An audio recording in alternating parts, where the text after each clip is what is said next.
These are things that were taken from a favorite book of mine called Turning Pro by Stephen Pressfield. The first one is embrace full commitment to this journey.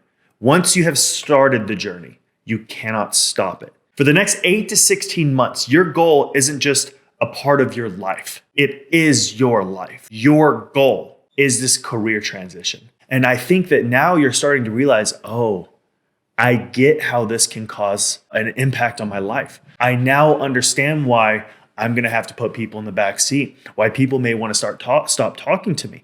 This is going to happen. But again, what life do you want? Do you want to continue living the life where you struggle to meet ends meet? You have a job you absolutely hate. Your life is consisted of coulda, woulda, shouldas. Man, I wish I would have done this. I could have done this, but I didn't.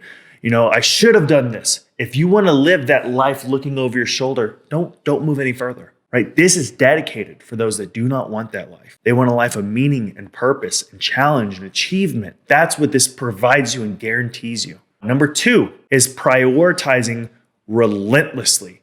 In this period, prioritizing your goal above all else. This means making hard choices about where to spend your time and energy. Social activities, hobbies, and even some personal commitments will need to take the back seat for now. Remember, this is not forever. This is going to be for the next 8 to 16 months, and it will get your undivided attention. Number 3, you need to harness the power of being single-minded focused. Channel your energy and thoughts towards your objective. Let this goal be the first thing you think about when you wake up and the last thing on your mind when you go to sleep.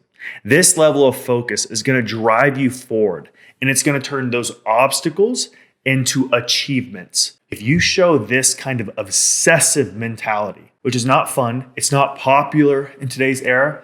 Everybody wants to tell you employers should be fair, right? That, you should have good work-life balance. I'm going to be the one person that's going to say, fuck that.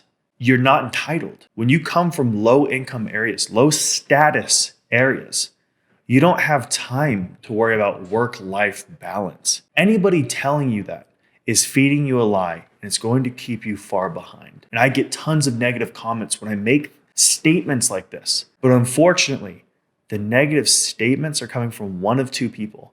They're either coming from unemployed people who are just angry they don't have a job, or they're coming from the people who are angry at the corporate world, who are stuck because they lost the obsessive energy and the journey. And now their life is looking at all of the peers who have passed them by. Moving on to the next aspect. This is cultivate an obsessive mindset. Adopt a mindset where your goal is to become obsessive. This is about more than just working hard.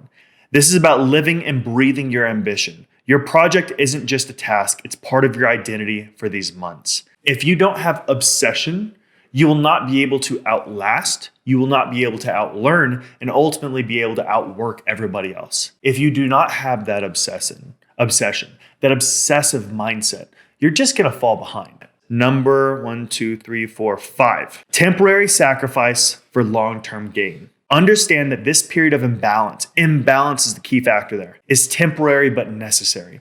By giving your all now, you're setting the foundation for your future. The sacrifices you make today are all investments into your dream. Remember, the intensity of your effort now will determine the height of your success later. The intensity of your effort now will determine the height of your success later. If you go to the gym 5 days a week, but you're not challenging yourself, you're better off just staying at home, to be transparent, right? It's okay to do that for the first 14 to 30 days where you're getting a routine in. But after that, you have to challenge yourself. You have to use progressive overload, progressively testing your limits more and more and more and more. Number 6 is the COBRA problem-solving framework. You cannot make this transition unless you have a problem-solving framework for when you see a problem, how do you solve it? So if you want to learn about that, it'll be in the description below or after this video. It'll be the COBRA problem-solving framework. Go grab it. This is a non-negotiable. You have to master that framework. That's what helps you when you step into interviews and they say, hey, here's a problem. How are you going to solve it? You go boom, boom, boom. I know this. See, I need to clarify the objective. I need to observe the past pains we went through. I need to know how we're going to bridge this gap. What are the resources I need? What are the things that I don't know? What knowledge do I need to gain? Then I'm going to develop a roadmap. Then I'm going to develop my first 3 to 5 action steps. When you show them that you have a plan, they say, this is a guy with a plan. I can work with this. This girl has a plan. I want to work with somebody who has a plan. Let's do this together. The last aspect is you need to work out your plan for the Map of Mastery plan. That is our previous video. Go back and watch that. The Map to Mastery is the process to help you go from where you are now to where you want to go. This channel, my life, is dedicated to systems, checklists, and processes to help you go from where you are now to where you want to be.